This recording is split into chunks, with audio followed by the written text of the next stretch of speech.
മാന്യ പ്രേക്ഷകരെ ഡിംബോ സ്റ്റോക്സിലേക്ക് വീണ്ടും സ്വാഗതം.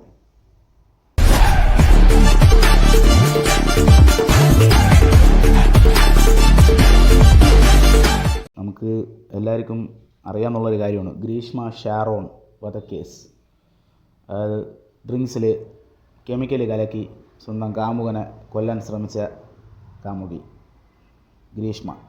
നമുക്ക് ആ സമയത്ത് ഈ പേര് ഭയങ്കര ഹിറ്റായിരുന്നു. ഇവരുടെ ഈ ഒരു ഇൻസിഡൻറ്റും ഭയങ്കര രീതിയിൽ ട്രെൻഡിങ് ആയിരുന്നു ആ സമയത്ത്. കേരളം എപ്പോഴും സംസാരിച്ചുകൊണ്ടിരുന്നൊരു സാധനമാണ് ഗ്രീഷ്മ ഷാരോൺ വധക്കേസ്. അന്നത്തെ സമയത്ത് ചില പയ്യന്മാർക്ക് പേടിയായിരുന്നു പെൺപിള്ളേർ ലൈൻ അടിക്കാനായിട്ട്. തള്ള എവളുമാരാരെങ്കിലും ഇനി കലക്കി തരുമോ, അങ്ങനെയൊക്കെ പണി തരും, എങ്ങനെയാണെന്നൊക്കെ പറഞ്ഞു. സംഭവം കേസ് കഴിഞ്ഞിട്ട് 3 വർഷമോ 4 വർഷമോ എന്തോ ആവാൻ പോകുന്നു ഈ സംഭവം കഴിഞ്ഞിട്ട്. അപ്പം ഇന്ന് ഈ കേസിൻ്റെ വിധി വന്നിരിക്കുകയാണ്. The final judgement. വിധി ഇങ്ങനെയാണ്: ഗ്രീഷ്മയ്ക്ക് വധശിക്ഷ, തൂക്കുകയർ നടപ്പാക്കി. Justice wins. ഇവിടെ ഒരു നീതി നടപ്പിലാക്കി നമ്മുടെ കേരള കോടതി. വല്ലാത്ത രീതിയിലൊരു നീതി ആയിപ്പോയി. കാര്യം പുള്ളിക്കാരി ചെയ്ത കുറ്റത്തിന് അതൊരു ന്യായമായിട്ടുള്ള ഈക്വൽ ടു ആയിട്ടുള്ള ഒരു നീതി തന്നെയാണ് അവർ നടപ്പിലാക്കിയിരിക്കുന്നത്. കാര്യം നമുക്കിപ്പോൾ ഈ ഒരു കൊലപാതകമാണെങ്കിൽ ഇപ്പോൾ ഇവളൊരു ഒറ്റ കുത്തിന് അവനെ കുത്തി കൊന്നിരുന്നെങ്കിൽ കേസിൻ്റെ രീതി വേറെ രീതിയിൽ പോയേനെ. കാര്യം ഈ ഒരു ശിക്ഷയൊന്നും കിട്ടത്തില്ല. സാഹചര്യത്തിൻ്റെ മൂലം ഒരു കുത്തുവേറ്റ് മരിച്ചു പോയി, ഒറ്റ കുത്തേ കുത്തിയോളൂ, ആ കുത്തിലങ്ങ് മരിച്ചുപോയി. ഇതിപ്പോൾ അങ്ങനെയല്ല. കരുതി കൂട്ടി പുള്ളിക്കാരിയുടെ അമ്മാവനുമായിട്ട് പ്ലാൻ ചെയ്ത്, ഇപ്പോൾ അമ്മാവനും കിട്ടിയിട്ടുണ്ടൊരു 3 വർഷം.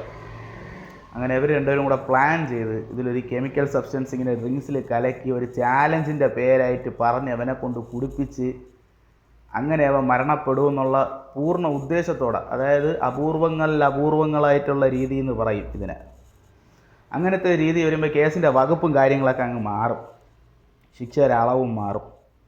അതുകൊണ്ടാണ് തീർച്ചയായിട്ടും അവൾക്ക് തൂക്കുകയറ് തന്നെ കിട്ടിയത്. പിന്നെ ആ പയ്യൻ്റെ വീട്ടുകാരെ പ്രാക്കും കണ്ണീരും. സംഭവം ഇന്നത്തെ കാലത്ത് പെൺപിള്ളേരും ചെറുക്കന്മാരും തമ്മിൽ കൊഞ്ചും കൊലുസും പല പരിപാടികളും നടക്കും. അതൊക്കെ സ്വാഭാവികമാണ്. ഇന്നെന്ന് മാത്രമല്ല പണ്ടും ഇതുണ്ടായിരുന്നു. ഇതൊക്കെ ഉണ്ടായിരുന്നുകൊണ്ടാണ് ഇന്ത്യയിൽ ഇത്രയും പോപ്പുലേഷനെ ഉണ്ടായത്. ഇല്ലെങ്കിൽ ഇത്രയും ജനസംഖ്യയും ഈ നാട്ടിലുണ്ടാവില്ല. അതൊരു മെയിൻ കാരണമാണ്. അതുകൊണ്ട് അതിലൊന്നും വലിയ കാര്യമില്ല. സംഭവം പോയപ്പം ആ ചെറുക്കൻ്റെ വീട്ടുകാർക്ക് പോയി. ഇപ്പോൾ ഇത്രയും മെഡലും ട്രോഫിയും കാര്യങ്ങളെല്ലാം വാങ്ങിച്ച് ഇത്രയും ഗ്രാജുവേറ്റഡ് ആയിട്ടൊക്കെ ഉള്ള ഈ ഒരു കൊച്ചിൻ്റെ ജീവിതം അവസാനം തൂക്കുകയറിലുമായി. എന്തായാലും ഗ്രീഷ്മയ്ക്ക് തൂക്കുകയറ് കിട്ടി. പിന്നെ എന്ന് തൂക്കിക്കൊല്ലുമെന്ന് അറിഞ്ഞുകൂടാ. ആ തൂക്കിക്കൊല്ലണ ദിവസം വരെ ഇതാലോചിച്ച് അവളിട്ട് ജീവിക്കേണ്ടി വരും ജീവിതകാലം മൊത്തം. മറ്റേ ആൾക്ക് 3 കൊല്ലം കഴിയുമ്പോൾ അയാളെന്തെങ്കിലും കാണിച്ച് കൂട്ടിയിട്ട് ഇറങ്ങി അങ്ങ് പോകും. ഒരു പയ്യൻ്റെ ജീവിതം കാരണം ഒരു പെണ്ണിൻ്റെ ജീവിതവും നശിച്ചിരിക്കുകയാണ്. രണ്ടുപേർക്കും തുല്യ രീതിയിലുള്ള നീതിയാണ് അവിടെ നടപ്പാക്കിയിരിക്കുന്നത്. ഇപ്പോൾ ഗ്രീഷ്മയുടെ വിധി ഇന്ന് വന്നു. അപ്പം കേരളത്തിൽ ഇതിനെക്കുറിച്ച് അന്ന് ട്രോൾ ചെയ്ത കുറേ ആൾക്കാർക്കൊക്കെ ഇപ്പോൾ ഹാപ്പി ആയെന്ന് തോന്നുന്നു ഇങ്ങനെ ഒരു വിധി കേട്ടപ്പോൾ. ഇത് ഓർത്ത് ഹാപ്പി ആവുന്ന കുറച്ച് ആൾക്കാരും ഇവിടെ ഉണ്ട്, സാറ്റിസ്ഫൈഡ് ആവുന്ന ആൾക്കാരുണ്ട്. കുളിർമയേകുന്ന ന്യൂസാണ് കേട്ടത് എന്നൊക്കെ പറഞ്ഞ് ഇനി പോസ്റ്റുകളും മൈലുകളൊക്കെ വരും. അപ്പോൾ ഇതിലൊരു കുളിർമയില്ല.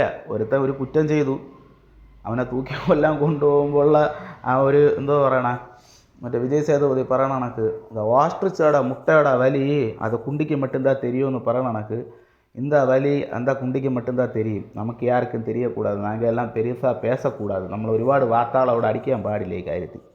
അപ്പോൾ ഈ വീഡിയോ ഞാൻ ഇതോടെ നിർത്തുകയാണ്. ഇന്നത്തെ വിധി വല്ലാത്തൊരു വിധിയായിപ്പോയി. അപ്പോൾ ഇനി നല്ല വാർത്തകളായിട്ട് ഇനി അടുത്തൊരു എപ്പിസോഡിൽ നമുക്ക് വീണ്ടും കാണാം. ഡിംബോ സ്റ്റോക്സ്.